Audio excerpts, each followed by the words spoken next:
Este 5 de febrero conmemoramos, celebramos a nuestra Constitución política. ¿Pero qué es una Constitución? Una Constitución en realidad es un documento, un acuerdo plasmado en un documento de cómo vamos a realizar un algo.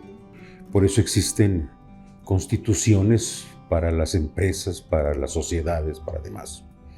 En el caso específico de un país, se crea una constitución política, o sea, nos ponemos de acuerdo todos en teoría, los grupos representados por diputados o por senadores o por grupos sociales importantes, para ponernos de acuerdo, para estar todos en la misma sintonía de cómo vamos a manejarnos en una sociedad, en un país y en un estado.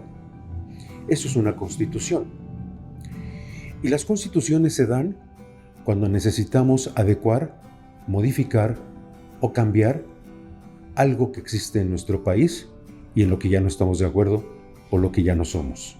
En el caso específico de nuestra sociedad después de ser Nueva España, ha habido 7 momentos importantes en los cuales se ha tenido que adecuar este acuerdo, esta forma en que nos vamos a desarrollar como sociedad, como país y como Estado.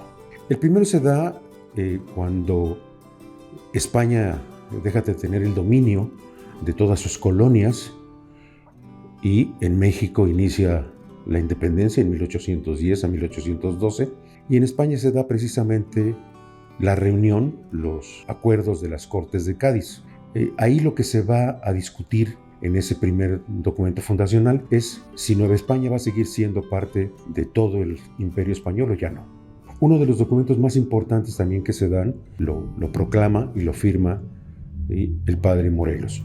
Se le conoce en términos generales como Sentimientos de la Nación. Este documento es importante porque es la primera vez que se señala que debe haber una independencia. En ese entonces se hablaba de la América, deja de ser de España, y también se habla por primera ocasión de que debe haber una consideración a un gobierno independiente, debemos ser independientes entonces de España.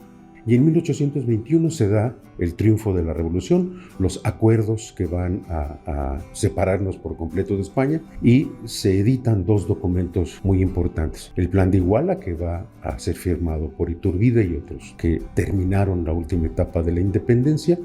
Después se dará lo que se llamó la Constitución de Apatzingán, en la que se señala por primera vez que debemos de ser un Estado independiente, federado o probablemente una república. Continúa la posibilidad de tener un imperio con Iturbide, no funciona, y en 1824 entonces nos damos nuevamente a la tarea de crear ya una constitución. En esta constitución ya se menciona la necesidad de que sea un país federado, en la cual los estados van a formar una federación y un todo político, social y jurídico, que son los elementos primordiales de una constitución. Durante los siguientes años nos vamos a tener una serie de ajustes importantes en nuestro país, producto de luchas internas y invasiones y demás. Y en 1857 nos volvemos a reunir para poder modificar esa constitución a las nuevas necesidades del Estado. En ese momento ya se habla de una república y hablamos de una constitución federada, ¿sí?, de los mexicanos, en la que todos los estados van a cooperar en un mismo sentido. Empezamos a ser una nación de carácter integral en 1857.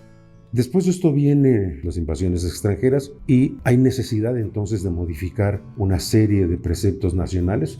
Los más conocidos son la Ley Lerdo, la separación de la Iglesia y el Estado, la desamortización de los bienes de la Iglesia y todas estas cosas. Entonces, entre 1862 y en adelante, siendo presidente Juárez, se instituyen las llamadas leyes de reforma y obligan entonces a que haya una modificación a su vez más importante de la Constitución, de lo que va a existir. Después del Porfiriato se inicia la llamada Revolución Mexicana, que va a terminar sus 2 periodos, la Revolución Antireeleccionista y después la llamada Revolución Mexicana como tal, va a terminar en 1916. En ese entonces el presidente, don Venustiano Carranza, era el hombre que había aglutinado todas las fuerzas para estar en contra de los usurpadores.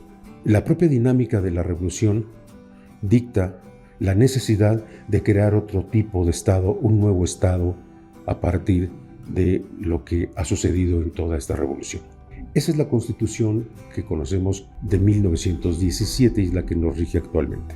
Y las características más importantes que tiene esta Constitución son la Carta Magna, como la conocemos también de manera coloquial, en la que se quede detallado que se deben cumplir las demandas, las razones que provocaron que hubiera una conflagración entre hermanos.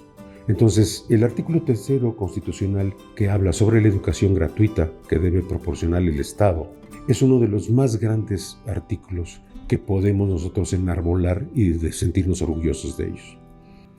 Otra de las características tiene la singularización de los individuos que estamos en este país.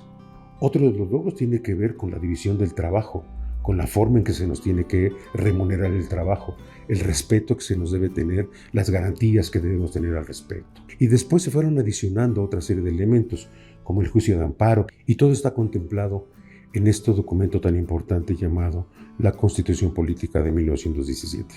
Pero ha demandado también la presencia de puntualizaciones en la Constitución para que sean de alguna forma cubiertas todas las personas, todas las necesidades, todas las garantías y todos los proyectos sociales, estatales y jurídicos que nos lleven hacia un mejor México.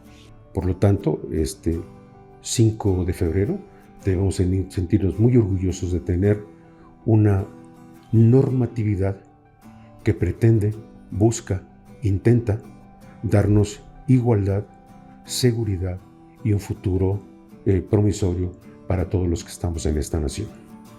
Tienes ganas de Puebla.